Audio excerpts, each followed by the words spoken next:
केंद्र शासनाच्या अमृत 2 अंतर्गत अकोला शहरासाठी जिगाव प्रकल्पातून पाणी आणण्यासाठी 223 कोटी रुपयांचा पाणी पुरवठा योजना टप्पा क्रमांक 1 ला महाराष्ट्र जीवन प्राधिकरणाने नुकतीच मंजुरी दिली आहे। त्यामुळे महापालिकेने राज्य शासनाच्या राज्यस्तरीय तांत्रिक समितीच्या मान्यतेसाठी योजनेचा प्रस्ताव सादर केलाय।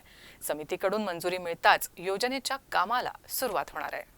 अकोला शहरात यापूर्वी महानगरपालिकेच्या जलप्रदाय विभागाकडून 8 दिवसांमधून पाणीपुरवठा करण्यात येत होता।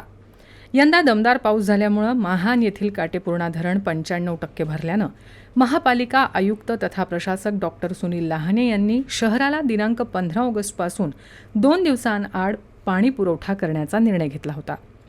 गत महिन्याभरापासून शहराला 2 दिवसाआड पाणीपुरवठा करण्यात येत आहे। केंद्र शासनानं यापूर्वीच अकोला शहरासाठी अमृत 2 योजना मंजूर केली आहे। पहिल्या टप्प्यातील 112 कोटी रुपयांच्या निधीतून 458 किमी पाईपलाईन टाकून 7 जलकुंभ उभारण्यात आले आहे।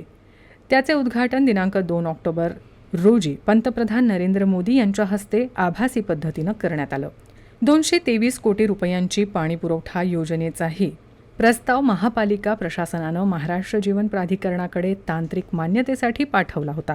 जीवन प्राधिकरणानं नुकतीच मंजुरी दिली आहे। त्यामुळे महापालिका प्रशासनानं आता राज्य शासनाच्या राज्यस्तरीय तांत्रिक समितीकडे मान्यता देण्यासाठी प्रस्ताव पाठवला आहे।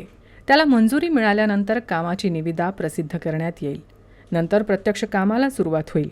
या योजनेमुळे अकोलेकरांची पाणी टंचाई मात्र दूर होणार आहे।